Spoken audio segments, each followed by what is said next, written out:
Bruce Willis, Leonard DiCaprio, Alan Dershowitz. It doesn't mean that they did anything wrong. When they started to see that Donald Trump was going to release them, a lot of people put pressure and said, wait a minute, I didn't do anything. And I think at this point it would be very wise to let the chips fall where they are. This should have been in the time that he was enjoying the fruits of his labor, and instead he got angry. You're a little bit more than a far-right Republican. Hey, what can I say? I think you say I'm a fascist. Yeah, I am.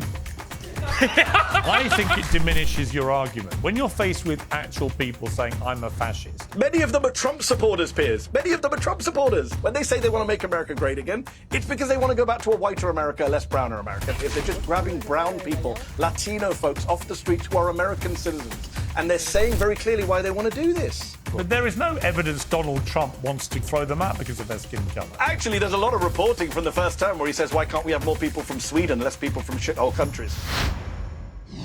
Well, Mehdi Hasan's viral debate against far-right conservatives has sparked some interesting conversations, not least because one of the self-proclaimed fascists has now been fired from his job, only to raise a fortune on a crowdfunding website. There's a free speech debate here, obviously. There's also a legitimate charge that some young conservatives, raised on inflammatory social media content, have become just as mad as their communist counterparts. Have we stopped teaching history? Or has the internet sent everyone a bit bonkers? That's certainly what the president would now like us to think about the Epstein files, a conspiracy that's become a media obsession and a political crisis. Trump is trying to shift focus to the files that have been declassified this week by intelligence chief Tulsi Gabbard. Trump says they are proof that Barack Obama committed treason by weaponising intelligence agencies to lay the groundwork for Russiagate. Well, we have two big interviews to put all this into context. And joining me now is the historian, author and host of the Victor Davis-Hanson Show, Victor Davis-Hanson. Victor, great to have you back on Uncensored. Thank you for having me, Piers. This idea of a creeping rise in fascism and of young Americans being unashamed of saying, I'm a fascist. What do you read into that? I think largely it's ignorance, and you mentioned historical ignorance. People have no idea that there were 75 million people killed in World War II as a result of the appeasement of fascism in Germany and Japan and Italy. They have no idea about that. And it's the same thing when people on the left praise communism. They have no idea that the Soviet Union and Mao between them probably killed 80 million people over a 30 or 40 year period. So it's kind of, the iPhone and instant access to the internet. When 30 years ago, the promise was that this was going to give us the world's history and all of the knowledge in the world at our fingertips. And this young generation, then, if they wanted to know who Leonardo da Vinci was or what was the Battle of Britain, they could find out in a nano. That didn't happen. It just didn't happen. It was a distraction. It was actually antithetical to intellectual inquiry and historicism. And do we toss around the word fascist too much? I mean, I think in particular of Donald Trump, who's been called a Nazi, of course. But no, Mehdi Hasan has repeatedly said to me that Donald Trump is a fascist. When people do that, what do you feel about the use of the word in the case of people like Trump? Yeah, I note that very carefully because almost 99.9% of the time they don't give me specific examples. And we know what fascists do. And so did Donald Trump suspend an election? Did he try to unduly, subvert the court system? He's followed these district court rulings up all the way through the circuit courts and the Supreme Court. And people who are waging a fascist takeover are not the subject of 93 indictments, which he duly went to court each time. All of them except one court were bogus. Fascists are not taken off the ballot in 25 states tried to take him off the ballot. Fascists, their homes for the first time in ex-presidential history was raided. So it is one-sided, and you would think that a true fascist would have been competent or would have tried to exercise extrajudicial or legal power to prevent what they did to him. But in fact, he was sort of a punching bag, both during the first 22 months of his administration, and then during his wilderness years. This, what people think is a distraction tool by the Trump administration of trying to paint Barack Obama as someone that was involved in treasonable activity by fueling the Russia, what turned out to be a hoax, collusion crisis around Trump. You're quite an expert in this whole thing. What do you think of the documents that Tulsi Gabbard released? They're declassified documents. She says they show that Obama and his national security team manufactured and politicized intelligence to lay the groundwork for what was essentially a years-long coup against President Trump. What's your response to that? Well, we had the narrative down. I think everybody agreed through the House Intelligence, the Devin Nunes report, Michael Horowitz, the Inspector General, the Durham Special Counsel, and the Mueller investigation, that there was no active collusion between Vladimir Putin and Donald Trump. We also knew that Hillary Clinton had inherited a hit piece from, to be frank, a conservative person who had prompted the Steele dossier. She hid her payments to Christopher Steele through 3 paywalls, the DNC, Perkins Coie, Fusion, GPS, and her attempt was to really undermine the Trump campaign. And there were people in the FBI and the CIA and the Director of National that helped her, that disseminated that document when they knew it was not false. And they did things that were felonious. Doctored a FISA, Kevin Kleinsmith, doctored a FISA affidavit. James Comey leaked a confidential conversation with the President of the United States after assuring him he was not the subject, et cetera, et cetera. But what was new about this, and I don't know if it constitutes treason, but this is the first time we had hard evidence that all of what I mentioned, there was a buzzword, 17 intelligence agencies, 17 intelligence heads. Well, they come up, and their consensus was there was no evidence of Russian collusion. And yet, either Barack Obama said to John Brennan and James Clapper, and indirectly James Comey, find the collusion, whether your own subordinates and analysts and experts haven't found it, or whether they, with a wink and nod, offered Obama that out and said, well, you know, our people haven't found it, but we're gonna still, we have it here and we'll give it to you. And so I think it's gonna be, if this continues, there's gonna be a he said, that, or maybe they both did. But right now, it seems like Clapper and Brennan, there's evidence that they overrode the assessment of the intelligence authorities under their direction to further this narrative. And what was interesting was the timing. This was in January 5th, I think, this meeting. It was after the election. It was an intent to undermine an incoming president. In fact, the proof of the pudding is in the end. Michael Flynn was set up, as James Comey laughed about, that he didn't even have a lawyer when they sprung that interrogation of him. And then we had the Mueller investigation that ate up 22 months, $40 million. So whatever they did was successful post facto. And then we lead into the laptop and the 51 intelligence. They didn't wise up and learn that they shouldn't have done that. They just pressed their feet on the accelerator and went right into the laptop disinformation that really warped the second presidential debate of 2020 and maybe the election, with that narrative that Donald Trump and the Russians had cooked up that laptop. Yeah. And of course, we had all the big tech suppression of the laptop scandal, including deplatforming the New York Post, who broke the story of what was in there, absolutely. Which was a completely outrageous piece of censorship. Barack Obama unusually issued a statement through his office saying it doesn't normally dignify the constant nonsense and misinformation flowing out of this White House with a response, but called the allegations a weak attempt at distraction. What do you feel about the way he's responded there, Obama? Yeah, it would be wiser for him not to attack the messenger, but to deal with the message. And all he had to do was saying, in that meeting on January 5th of 2017, there was discussions back and forth about the accuracy of these subordinate 17 agency heads. And I decided that maybe we should question them a little. And there was a bureaucratic out for him, but for him just to get outraged, it just further raises suspicion.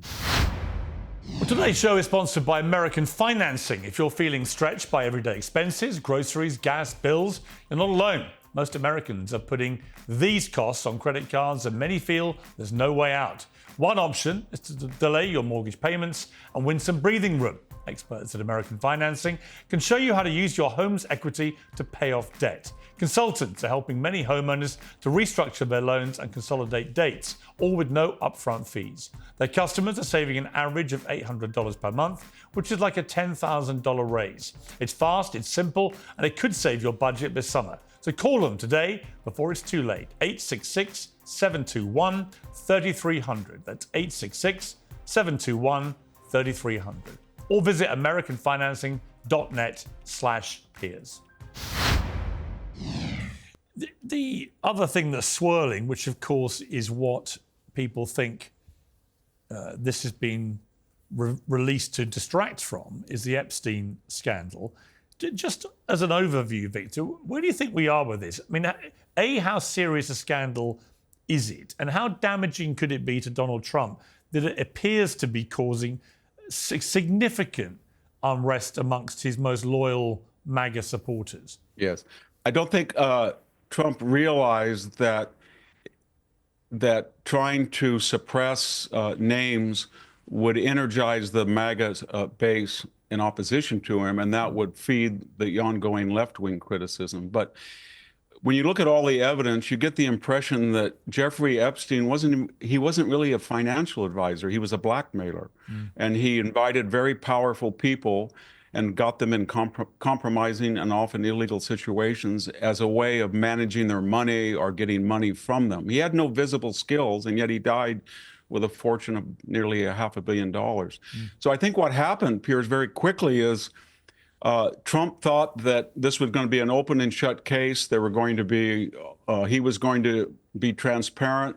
And then all these, there was no list that we know of, but there were names. I think there was 170, and 90 of them have come transparent. We had Bruce Willis, Leonard DiCaprio, Alan Dershowitz, the former George Mitchell, the former Democratic Majority Leader. But it doesn't mean that they did anything wrong. They come across in these indictments, these interrogatories of all these two criminal proceedings that they either wanted money from Jeffrey Epstein, or he solicited them for influence, or they talked to him, or they texted him, or they visited him.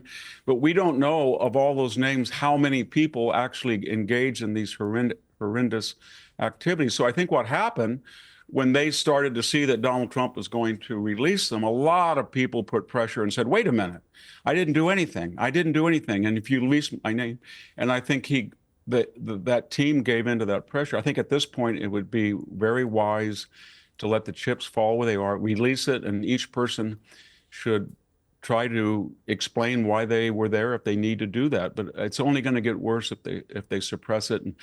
And they had the Wall Street letter that Donald Trump wrote. That was kind of ridiculous. I don't think Donald Trump usually writes typewritten interrogatories to people. He may or not. He says he didn't. The illustration. But at this point, after E. Jean Carroll and Stormy Daniels, that's all baked into the Trump phenomenon. And the idea that he wrote a risque note is of no value, I think. I don't understand the sensationalism about it. Yeah, and I don't quite understand why he's so angry about it, because all that does, I think, is draw more attention. But I don't really understand the strategy of all of this, because, I had Alina Haber on from the Trump administration about 3 months ago, and she was absolutely walking everybody up the hill to believe that these Epstein files were sensational, that they included a lot of names that were going to be released, and it was going to be really shocking, and that we finally get accountability. Because, of course, there is this perverse reality that because Epstein took his life, or as some people believe, maybe something more nefarious, but because he died before he could face proper justice, that the only person who's been made accountable for everything that went on is Ghislaine Maxwell, a woman. Interestingly, I had her brother on, Ian Maxwell, who said this. Let me just play the clip.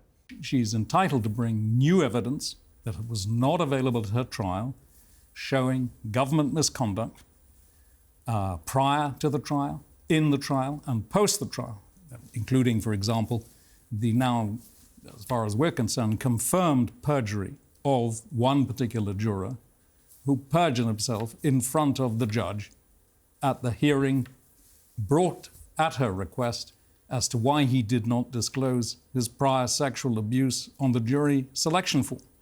So all of this is to say that Gillen didn't have a fair trial. That's the bottom line.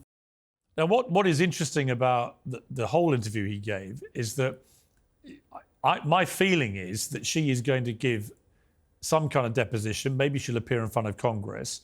I'm not entirely sure what she's going to be revealing, because his position as her brother, who's talked to her throughout all this, is that she did nothing criminal and had no knowledge of him doing anything criminal. So it's hard to see if what they're hoping for is that she gets some kind of immunity in return for information. Then either she does a complete 180 and starts spewing out all sorts of stuff in return for immunity, or it really doesn't really take things any further. Yeah, I think what they're expecting, I think that all of us, what we would like to hear is some kind of categorization of these people that came in and out of their world.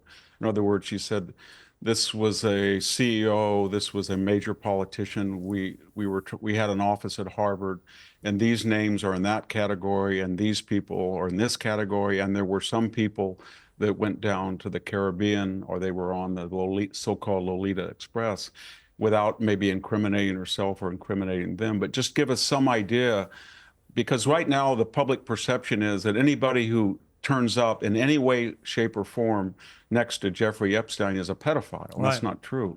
It's absolutely not true. They had bad judgment, or they were unduly impressed by his wheelie dealing and his apparent wealth, or young women on his arm, but it doesn't mean that they're necessarily criminals. So she could be of value trying to explain how people that we would never think should be turning up on various government documents or his own private communications had anything to do with him.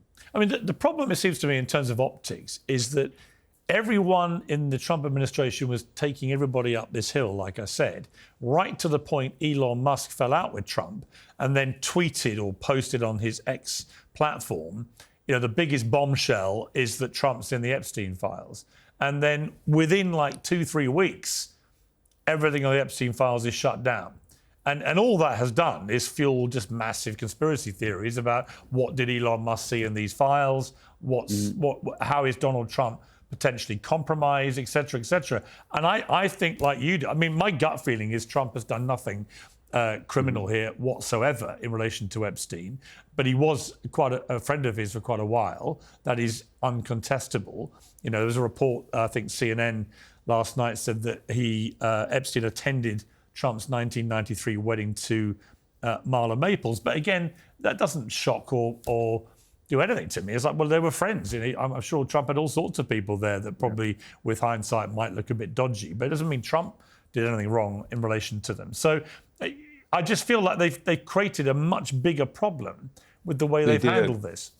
They did, and there's a sin of commission and omission, because his brand was transparency, and they hyped it up in a way that would be spectacular, and that was impossible to fulfill, I think, because a lot of people pressured them and said they were innocent and they were going to be guilty by association, and they backed off. But they could have said that. The second thing is, he was having a spectacular run the last 90 days. The border is shut down. We have all of a sudden, we have 55,000 more recruits. There is no recruiting shortage. All of the Wall Street Journal news alarm that we're going to be in recession, stagflation, trade wars, that all didn't turn out to be true. The economy is sound. He's really taken on a lot of the corruption. Where I work in higher education, the DEI is pretty much dead in the United States, at least publicly. It's now subterranean. So he had a lot of spectacular successes, and yet this should have been in the time that he was explaining them and enjoying the fruits of his labor. And instead, he got angry and he should have, when he said he attacked his supporters, he said that they were in collusion with the left. That took away from his very good record. And I think they need now just to be as transparent as they possibly can. Yeah, I totally agree. Victor, I just want to end by asking about Israel. You've been very pro-Israel as a defender of Western values.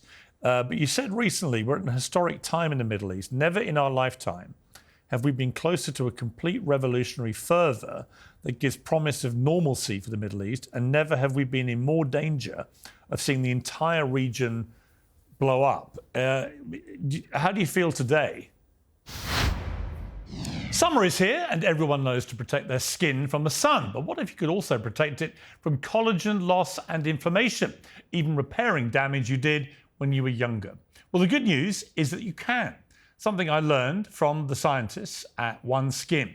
They can protect your skin from UV damage and work at the cellular level to repair damage and prevent collagen loss. It's packed with science-backed ingredients, including the OS1 peptide for protection, nourishment, and repair in one step. Our sponsor, OneSkin, is the world's first skin longevity company. By focusing on the cellular aspects of aging, OneSkin keeps your skin looking and acting younger for longer. For a limited time, you can try OneSkin with 15% off using code PIERS at oneskin.co. That's 15% off at oneskin.co with code PIERS. After your purchase, they'll ask you where you heard about them. So please show us your support by telling them that I sent you. I'm cautiously optimistic. I think Israel and Donald Trump exposed to the world the mirage of Iran. We were told that this theocratic Iran and its goose-stepping Hezbollah were indomitable. And yet when you looked at the evidence, Hezbollah really had not won a war. Their forte was killing innocent people in Beirut or in the barracks. And Iran had never won a war in 50 years. They'd lost basically stalemate with Iraq that had about 40% of its population. So suddenly there is no Iranian Air Force, there's no Iranian Navy, there's no Iranian air defenses, there's no nuclear program. Hezbollah is not only, its hierarchy has been killed, but they're identifiable now. Everybody who has maimed injury, everybody knows who they were all the time. Hamas, I think, will be eliminated. The Houthis are kind of corralled. And it's a surreal situation where Donald Trump goes in there for 30 minutes. He has to ask the Israelis permission to go into Iranian airspace. He comes back out. He declares a ceasefire. Any other Republican would have retaliated to that performance art missile attack to save face by the Iranians when they hit our base and got her. Donald Trump says they had to get out of their system, make Iran great again. So it was really bizarre, but it confused the enemy. And now I think with the Middle East and the idea that Israel has this power and that it's really privately the Middle East, so-called, if that term is accurate, the moderate states that think that Israel has done more for it by defanging Hezbollah and defanging Hamas and defanging Iran than they could themselves. They will never admit that. But I think there's a chance that there's going to be a de facto peace and maybe 5 or 6 more countries in the Abraham Accord. It all depends, though, on Iran and the future of Iran, and that depends on the administration that's in power in Washington or Netanyahu. Everybody's been arguing here, I think quite stupidly, about the actual degree of damage. Is it damage forever, or 10 years, 5 years, the nuclear capabilities of Iran? But it all depends on what a future American president would do. We've learned now that you could have stopped that at any time you wanted. They had no ability to prevent you from doing so. It was just a matter of high-risk geostrategy vis-a-vis China, Russia, etc. But Iran is now entirely at the mercy of the Israelis and the United States government, for a while at least, and they've lost face. And if they continue the pressure, I'm not sure that you won't. I don't think the Iranian people, after what happened in 2009, will rise up again. But the military, the second echelon, knows that they are on a target list and their superior commanders have been killed. They've been humiliated in the public eye and by the theocracy. And you could have some movement in the military against this theocracy if the pressure continued. The one big problem, it seems to me, for Israel in terms of global support is Gaza and what is going on there now.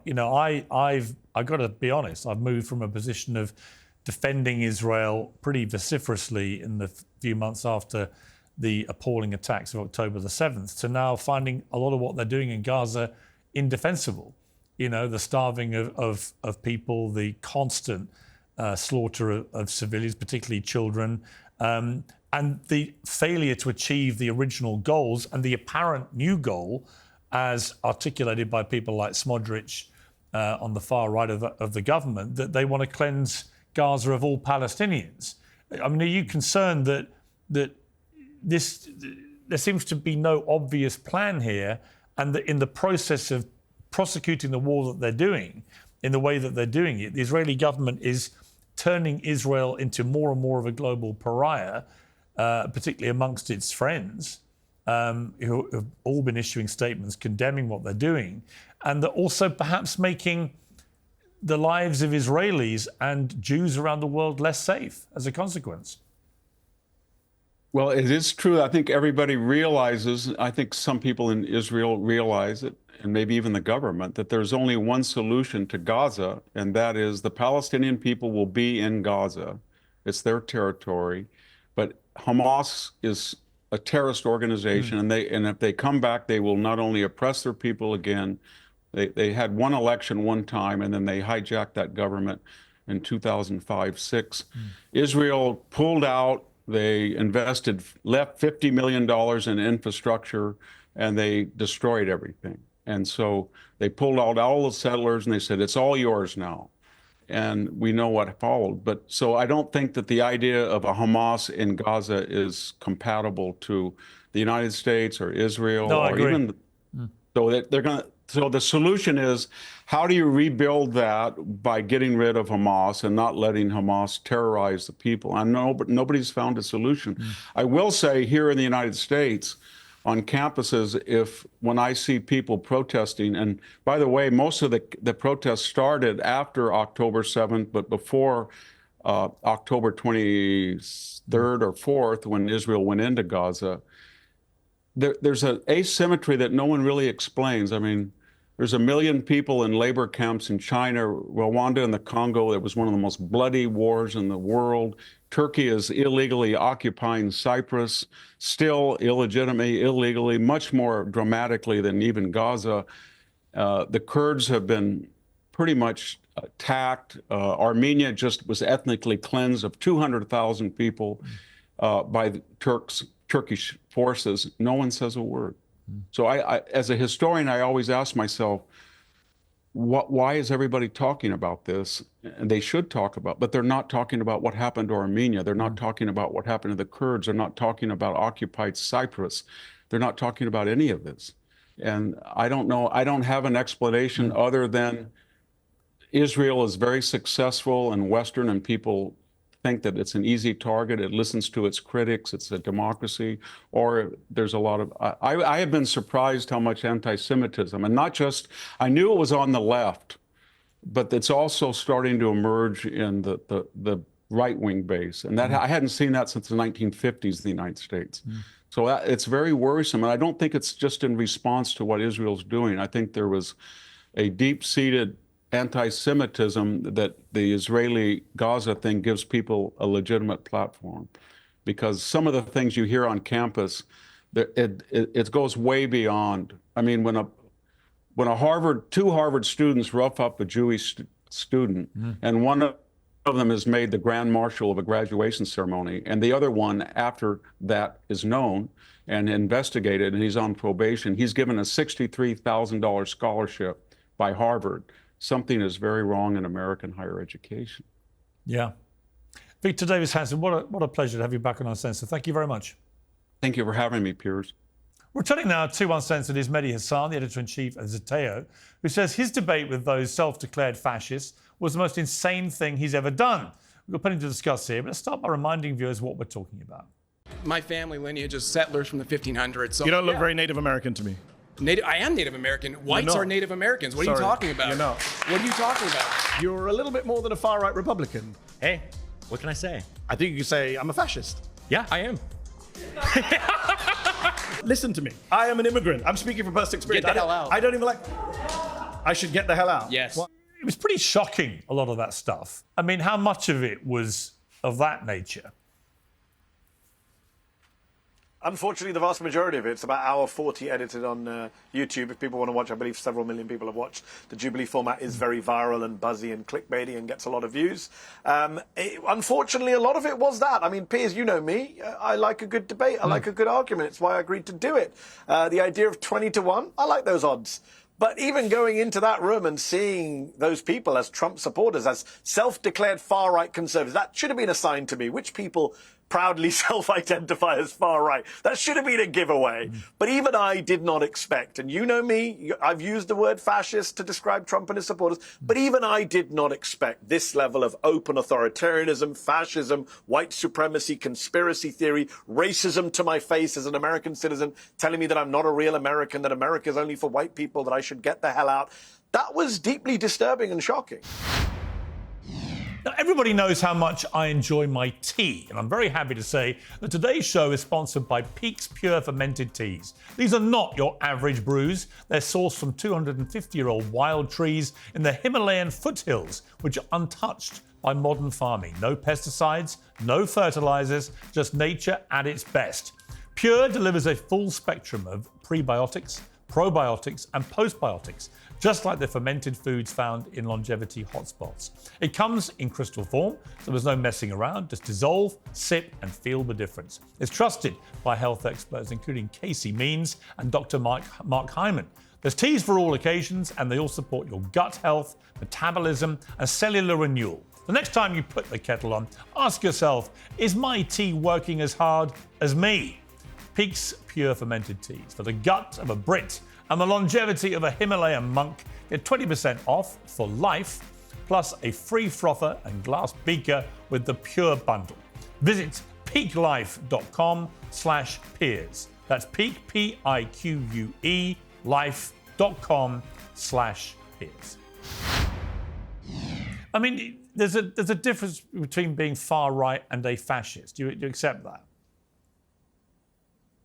I mean, unfortunately, right now, it's all very grey in the United States.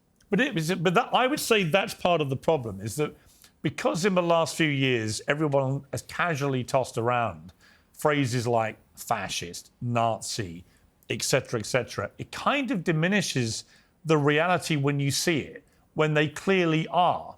Like, if you see an actual Nazi and you remember what the Nazis did, or you remember what the fascists did, actual fascists doing actual fascist stuff on a mass scale. Yeah. The reason I've always quibbled with you using that word for Trump, for example, is that I just think it trivializes what actual fascism really is. When I saw these kids, though, what I'm seeing is a complete breakdown in any historical knowledge to brazenly admit I am a fascist.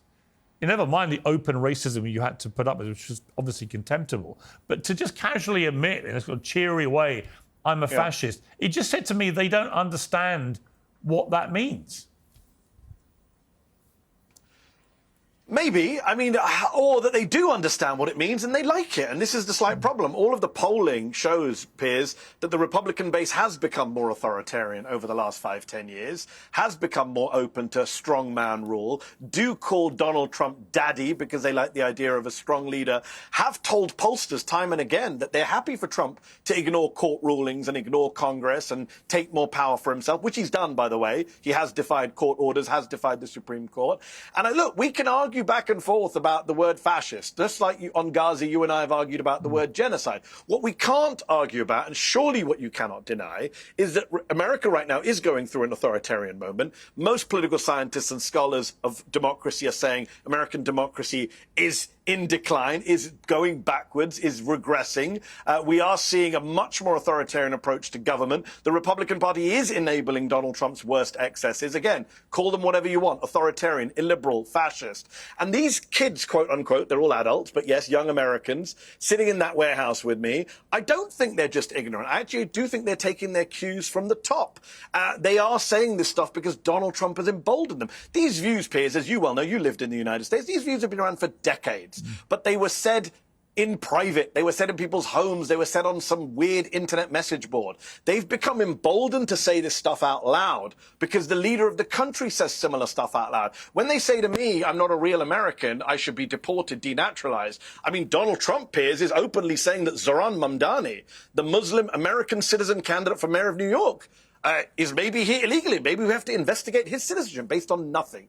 They sat at the RNC and held up placards saying mass deportations now. They didn't just mean quote unquote illegal immigrants, Piers. That's become very clear. No, but you know what's 7 months interesting into is this, I 6 months into this interviewed Joy administration. Reid the other day, right, who was obviously at MSNBC for a long time, and she started ranting away about Trump and the deportation stuff that's going on. I just said to her, okay, how many people did Obama deport? Okay. No, you know it's one of my favourite questions. But what was striking was not just that she had no idea, which she admitted. She'd never bothered to find out, even though people like me had been telling everyone the number for a long time, to expose, actually, I think, a liberal double standard on this. But secondly, she said, I don't care. She didn't care how many people Obama had deported, even though he's by far, pro rata, the biggest deporter of people in American presidential history. So, my question for you about this would be, okay, I don't happen to think Trump has been that authoritarian. I think he pushes the courts as hard as he can. Why? But then he reigns back. He's defied court The orders. people that have been deported, where there true. was a big blow up and contention about it, they've come back and they're facing due process. That's not what an authoritarian does. He's cleaned That's up. just not true, Piers. Well, on the southern border, for example, I presume you would praise Trump for stemming the number of people coming illegally there, or would you not? No, I don't praise somebody who tortures people in detention centres, and I don't think you should either. And you said a lot of things that weren't true. With regard to Joy Reid, who's a good friend of mine, I believe that what she meant... I'll tell you in a second. Let me just deal with Joy Reid. I believe Joy was talking about not caring because it's not relevant. I mean, Joy can speak for herself, but that's my interpretation of what she said. It's not relevant. Obama, first of all, and you tried this gotcha on me, I've written pieces in The Guardian attacking Obama's deportation record. It was a very bad record. And I've been critical of Joe Biden's immigration record. I was on MSNBC attacking Joe Biden's immigration record for being too Republican-esque. But that is not relevant to right now, because when we're talking about deportations, we're not just talking about numbers at the southern border. We're talking about what ICE is doing in what's called the interior of America, in LA, on the streets of New York, grabbing people off the streets, masked agents with no badges, no IDs, unmarked cars, grabbing American citizens, doing racial profiling of Latino gardeners or customers at Home Depot, putting them in detention, disappearing them like fascist countries do. When American citizens, veterans, a disabled veteran in LA, Piers, just disappeared off the street for 3 days. His family don't know where he's in. That is Pinochet Chile style. But do you stuff, agree? Right? I'm not saying Mehdi, it's the same, but I'm saying that is reminiscent. No, hold on, Piers. You had a long thing about. I just need to deal with your points, and you come back in. He has defied court orders. The Washington Post just did a study the other day of 160 lawsuits brought against him. They've defied 1 in 3 of those lawsuits. He hasn't given due process to people in El Salvador. People were tortured, Piers, in El Salvador. Kilmar Abrego Garcia talks about being sat on his knees all night long, being beaten, being deprived of food. Well, actually, you a lot of opposed people the have Iraq said War that's like nonsense. I did. You opposed George Bush. But it's not nonsense. People have... What are you talking about? Congress members have gone to Alligator Alcatraz in Florida and talked about 35 people to a room, drinking water out of the toilets that they have to do a number 2 in. You opposed the Iraq War. I assume you opposed Guantanamo and Abu Ghraib at the time. I don't quite remember. But this is torture. This is what Trump, the guy you say is not authoritarian, is doing. And he's doing it to American citizens. He's doing it to American... Well, he's not giving due process to American citizens. He's chucked out American children out of this country. All right, let me get a question due process just earlier this year. Let me get a question in. Do you agree that undocumented immigrants in America who then commit a crime should be deported? Yes. Good. So then we got a bit of agreement on that. Do you agree that reducing the number of people coming over the southern border illegally from the many millions, depending what you want to report, you want to believe, 8 to 12 million is reported to have come over in the Biden administration 4 years? Do you agree that reducing it's not 8 that to 12 million? That's a bullshit. That's a nonsense number. Well, how many it's do you about think 2 it to is? 4 million. How many? I think it's about 2 to 4 million. Is what the experts I talk to say 2 to 4 million. Okay, so millions. Do you accept that reducing that to Yes. just a few thousand a month is a good thing? Not if it ends the right to asylum, which is America's right under America's Okay, but obligation, that's- apologies, all under right. international law and American law. Donald Trump. Now, hold on, Piers. You can't just elide that. Donald Trump has ended the right to asylum effectively in this country. That is outrageous. It is illegal. But he it is hasn't, immoral. though, has Again, he? He hasn't. do you support ending the right You to can still- asylum? No, he no, has. you can He still- has actually. He's ended the No, right to no, asylum. you can still effectively in this claim country. asylum. No, You- that's not true, Piers. You can. That's not true. That You is can not still true. claim asylum in the fact, United ICE States. agents are picking up. Piers, no. In fact, not only can you not claim asylum at the southern border, you're being rejected, but people in the middle of asylum hearings in courtrooms in America, on camera, are being grabbed in the middle of their asylum hearings by ICE officers. Judges are calling this out, Piers. And I assume, again, you support a right to asylum as a British citizen. I The do. UK, the I US, do. every developed country I do, but supports I also- a right to asylum. Donald Trump has ended that. And by the way, Stephen Miller is openly opposed to that. So there's no Okay. point defending people who don't want I'm you not to defend defending them. anybody. They're openly opposed to this. I'm stuff. about to tell you that I think that You are. Well, I think the fact that we You just both told me to agree. praise Trump's record at the border. Look, I you think are defending I Trump's think horrific record. on I this. think if Trump had stuck to deporting people who committed crimes when they're undocumented in the United States, that would have had widespread approval.